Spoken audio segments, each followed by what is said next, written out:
What's good, YouTube? Carfi King here. So today, guys, I wanted to talk to you about the restricted announcement. I'll just give you my initial reaction to it. And I'll be doing a podcast episode on the Ipmon hit and kind of dive further into Beelzemon, kind of like what we lost and what we can look to replace it with, things like that. Because I'm still going to be playing the deck long after this restriction list, so there's no issue there for me. You already know how it is with me, Beelzemon from day one. I do want to see if I can get a green perspective because green got hit with a double shot here with Blossomon and Grand Kawagamon. Um, so I want to see if I can get somebody on the channel, maybe Max Apera, Nikki D, Tay, just one of my more one of my good green friends to kind of just give me their reaction to the deck and like what their decks may look like moving forward and things like that. And then for the Wergarumon hit, I kind of saw that. I mean, some people say it's too late. I'm just like, well, if you look at the Japanese banner, the new in training cards really boosted Grandis and Wergarumon's ability, for their OTKs or whatever else it is. And I think hitting these cards to one definitely significantly hurts the deck. I've been calling for Grand Kawagamon to get hit for a long time now.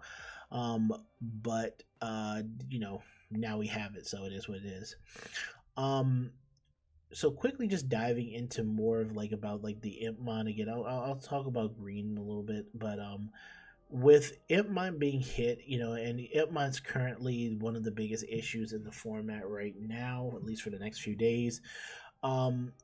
It does slow the deck down a lot. Like I thought Deathslinger was going to get hit so you can hit like one of your memory, your mill and gain memory. But I think that that's something that they decided to keep in the deck, and I think that was fine. I think keeping Deathslinger at 4 is fine, and hitting the ramp was important because it just what you want to do is instead of like killing the deck overall, you want to hit the speed of the deck, and you hit the EX2 Immon. So now you have one copy. So if you draw into that copy, it's kind of like, do you wait for your Ayamako to come down so you can put it back on top of your deck? Do you Digivolve it because you don't have an Impmon? Do you play it out because you need to search for your Ayamako and or a Beelzemon? So now it increases a lot of decision making you need to make with your one of, right?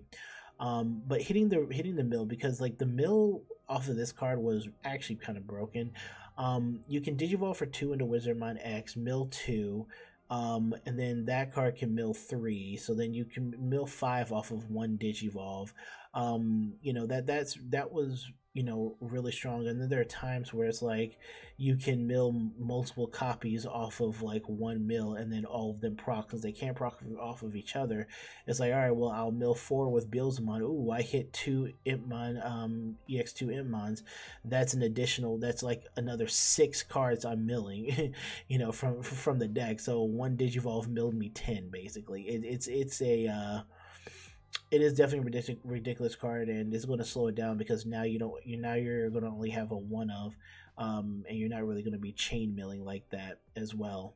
The other thing that it hits, and I think that's something that people don't focus on really, is the fact that there's the searchability, right?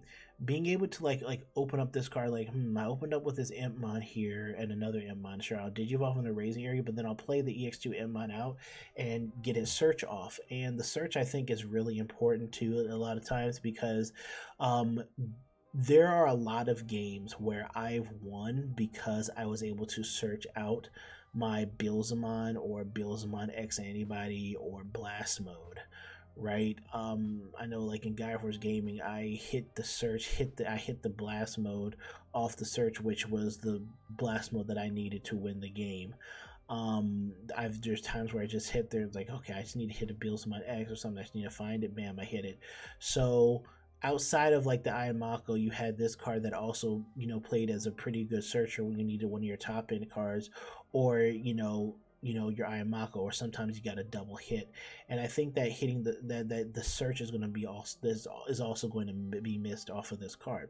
Now its last ability, is the +3 power to Beelzemon. Now, I think that is also something that can be missed as well, because that, combined with like Ballmon or something, right?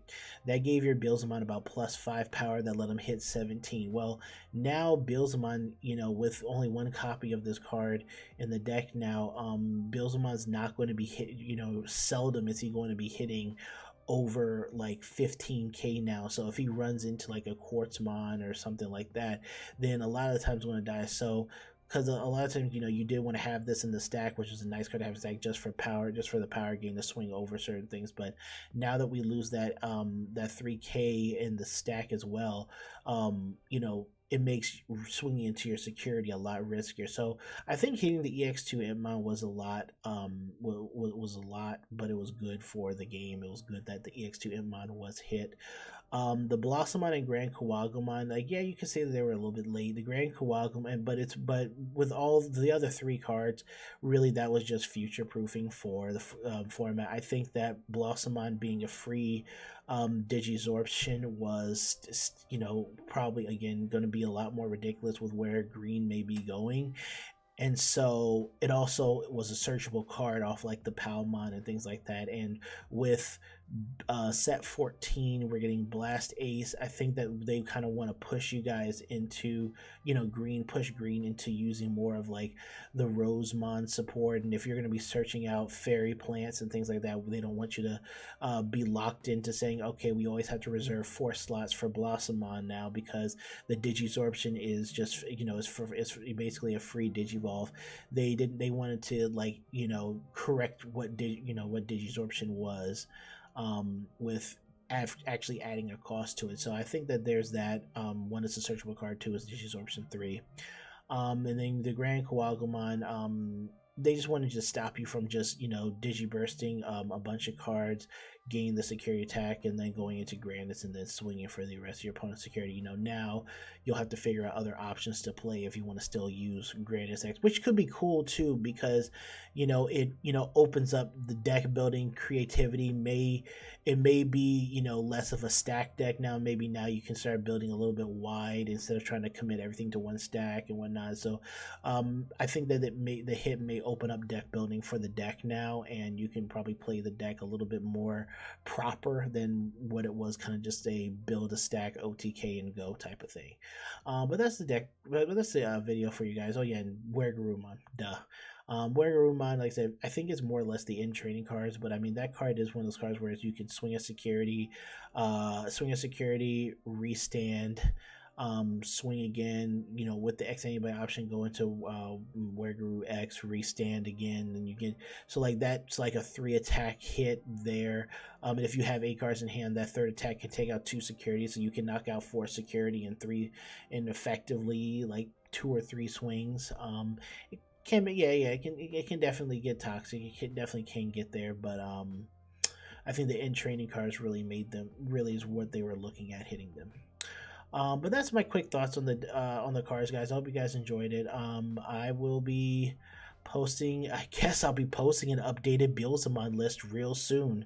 That's going to require a lot of testing. It's going to require a lot of different ratios and things like that. I know my boy Tessero is going to be hard at work. It's just just like me. So yeah, I'll see if I can get you guys some more content, and I'll see you later.